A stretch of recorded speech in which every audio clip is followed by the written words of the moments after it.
ধন্যবাদ সবাইকে। আসসালামু আলাইকুম। জি, ক্যালসিয়াম তো খুবই ইম্পর্টেন্ট একটা জিনিস এবং আজকে এটি নিয়ে আলাপ করব। আপনারা জানেন যে আমরা সবসময় ভাইটামিন, প্রোটিন এগুলি নিয়ে সবসময় আলাপ করি। ক্যালসিয়ামের কথা খুব একটা আমরা আলাপ করি না। তো সুতরাং এটি দরকার। কেন দরকার? আম, আমাদের শরীরে টোটাল 206 আপনার হাড় আছে, বিভিন্ন ধরনের বোন আছে, এবং এই বোনগুলোকে আপনার শক্ত রাখার জন্য, তারপর মজবুত রাখার জন্য আমাদের ক্যালসিয়ামের প্রয়োজন। এবং এই ক্যালসিয়ামের ঘাটতি হলে আমাদের অনেক সমস্যা দেখা যায়। তবে ক্যালসিয়ামের ঘাটতি কিভাবে বুঝবেন, আজকে সেই ব্যাপারে একটু আলোচনা জি। করব। প্রথমে হচ্ছে যে আপনার যখন ক্যালসিয়ামের মাত্রা কমে যাবে, তখন আপনার বিভিন্ন মাংসপেশিতে একটু ক্র্যাম্পিং ফিল হবে, খিঁচুনি হতে পারে। বিশেষ করে পারিশ্রমিক সরি এক্সারসাইজ করার পরে বা অনেকক্ষণ শুয়ে থাকার পরে দেখবেন যে আপনার পেশিটা একটু টান টান লাগতেছে, এই ধরনের হতে পারে। তারপর এই ব্যাপারে আরেকটা জিনিস বলি, যাদের হাইপোক্যালসিয়াম হয়ে থাকে, যেমন আপনার ধরেন প্যারাথাইরয়েড গ্ল্যান্ড আছে, আমাদের যে নেকে যে চারটি ছোট ছোট পিস আকারে, মটরশুঁটি আকারে যে যেটি ক্যালসিয়াম তৈরি করে থাকে প্যারাথাইরয়েড গ্ল্যান্ড থেকে। এবং কোনো কারণে যদি আপনার এই ক্যান্সার জাতীয় হোক বা কোনো কারণে যদি এটি যদি রিমুভ করা হয়, তখন দেখবেন যে আপনার এটা ক্যালসিয়ামটা কমে যায়। তো আমরা সাধারণত এটাকে চপস্টিক বলে থাকি। এইভাবে যদি আপনার একটু আঘাত করে থাকি, দেখবেন যে আপনার, কিংবা ব্লাড প্রেশার যখন মাপা হয়ে থাকে, তখন দেখবেন যে হাতটা একদম ডিপ্রোটেন্স ক্র হয়ে গেছে, মানে একদম এরকম হয়ে গেছে।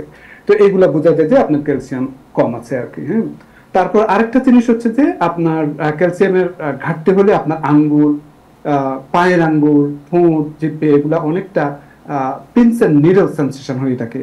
এবং এটিতেও আপনি বুঝতে পারেন যে আপনার হয়তো ক্যালসিয়ামের অভাব থাকতে পারে। আরেকটা হচ্ছে যে দুর্বলতা। এটা খুবই বেগ সিমটম, যদিও দুর্বলতা অনেক কারণে হতে পারে, আপনার ক্লান্তি অনেক কারণে হতে পারে, তবে ক্যালসিয়ামের ঘাটতি হলে আপনার কিন্তু দুর্বলতা লাগবে।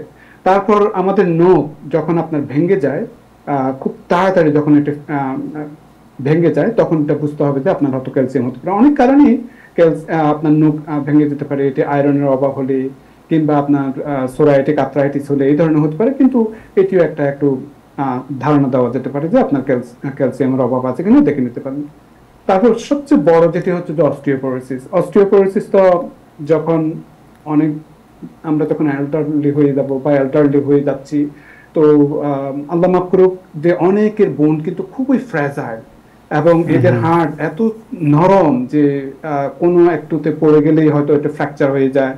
তারপর এদের বোন ডেন্সিটি, বোন মাসটা খুবই কিন্তু অল্প। এবং এটি কিন্তু জানতে হলে একটা নির্দিষ্ট বয়সে পরে আপনাদের প্রাইমারি কেয়ার ডাক্তাররা আপনার বোন ডেন্সিটি স্ক্যান করতে পারেন এবং বুঝতে পারেন যে কোন কোন জায়গায় আপনার বোন ডেন্সিটিটা কম আছে এবং অস্টিওপোরোসিস হওয়ার সম্ভাবনা থাকে। যদি এরকম হয়ে থাকে, বিভিন্ন ধরনের ট্রিটমেন্ট আছে, ইনক্লুডিং ক্যালসিয়াম এবং অ্যালেন্ড্রোনাইড, এই ধরনের অনেক ধরনের ট্রিটমেন্ট আছে।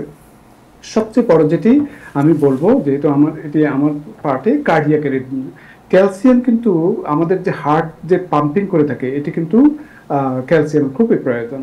আমাদের যে বিভিন্ন ধরনের মাসেল যে মুভমেন্ট হয়ে থাকে, সেটার জন্য ক্যালসিয়াম প্রয়োজন। বিশেষ করে যদি এই ক্যালসিয়ামের অভাব হয়ে থাকে কোনো কারণে, তাহলে আপনার হার্টে কিন্তু বিভিন্ন ধরনের এরিথমিয়া হতে পারে। মিন্স হার্টের যে রিদমটা ছন্দের আকারে যে হওয়ার কথা, সেটি না হওয়ার সম্ভাবনা থাকে।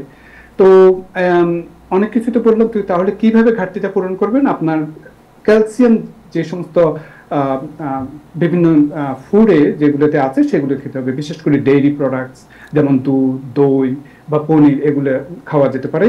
আর তাছাড়া বিভিন্ন ধরনের আপনার নাটস, তারপর বাদাম, পালং শাক, এই ধরনের খাবারে অনেক ক্যালসিয়াম আছে এবং সেটিকে খেয়াল রাখবেন। জি।